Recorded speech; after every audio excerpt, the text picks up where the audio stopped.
कृष्ण की बाल लीलाएं। जय श्री कृष्ण दोस्तों, आप सुन रहे हैं राधे कृष्ण भक्ति कथा चैनल। अगर आप भी भगवान श्री कृष्ण के भक्त हैं तो वीडियो को लाइक करें और चैनल को सब्सक्राइब जरूर करें, क्योंकि यहाँ हर दिन मिलती है ऐसी ही भक्तिपूर्ण और जीवन बदल देने वाली कथाएं। तो आइए शुरू करते हैं कृष्ण की बाल लीलाएं, जो हमें प्रेम, सरलता और भक्ति का अमूल्य संदेश देती हैं। भाग 1, जन्म की अद्भुत रात्रि।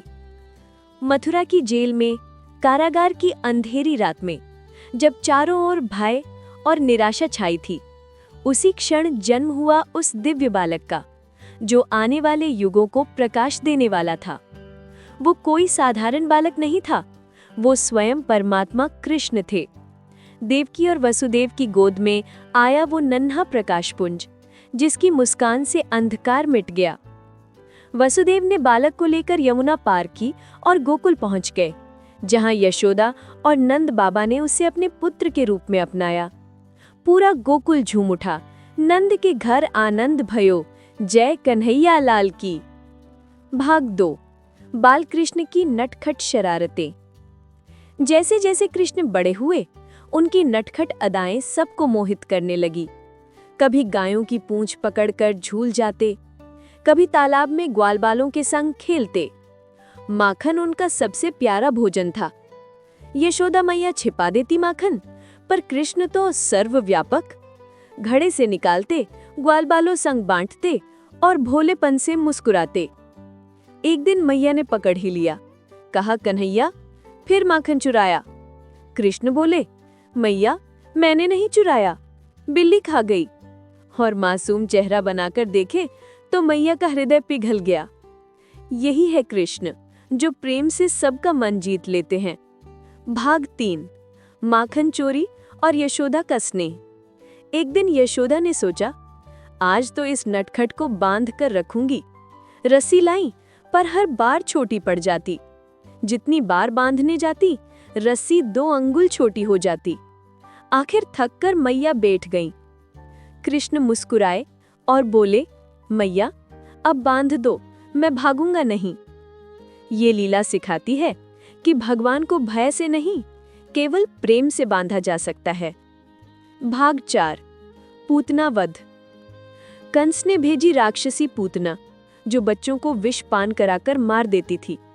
वो आई सुंदर रूप धरकर, कृष्ण को गोद में लिया और विष पिलाने लगी। परंतु कृष्ण ने वही विष पीकर पूतना को मोक्ष दे दिया। राक्षसी थी, परंतु भगवान ने उसे भी मुक्ति दे दी। ये बताता है कि ईश्वर दुष्टों को भी उद्धार देते हैं, क्योंकि उनमें करुणा असीम है। भाग 5, यमल अर्जुन वृक्ष उद्धार। एक दिन कृष्ण ने खेलते खेलते 2 विशाल वृक्षों को गिरा दिया। सब हैरान थे, पर वास्तव में वे 2 वृक्ष 2 श्रापित देवता थे, नलकुवर और मणिग्रीव। कृष्ण के स्पर्श से उनका उद्धार हुआ। उन्होंने कहा, प्रभु आपने हमें बंधन से मुक्त किया। संदेश ये कि भगवान का स्पर्श, चाहे भक्ति का हो या नाम का, हर बंधन को तोड़ देता है। भाग 6, गोपियों का प्रेम। वृंदावन की गलियों में गोपियां कृष्ण के पीछे दौड़ती। कन्हैया हमारे घर का माखन क्यों चुराते हो? कृष्ण मुस्कुराते, माखन नहीं, तुम्हारा प्रेम चुराता हूं, क्योंकि माखन शुद्धता का प्रतीक है और प्रेम भक्ति का सार। बाल कृष्ण हमें सिखाते हैं, निर्मल रहो, प्रसन्न रहो, प्रेम करो और मुस्कुराना मत भूलो। उनकी हर लीला एक संदेश है कि भक्ति, प्रेम और करुणा ही जीवन का सच्चा मार्ग है। अगर आपको ये कथा अच्छी लगी हो तो वीडियो को लाइक करें, चैनल को सब्सक्राइब करें और बेल आइकन दबाएं, ताकि अगली कथा आप सबसे पहले सुन सकें। कमेंट में जरूर लिखें, जय श्री राधे कृष्ण। आपका दिन मंगलमय हो। राधे राधे।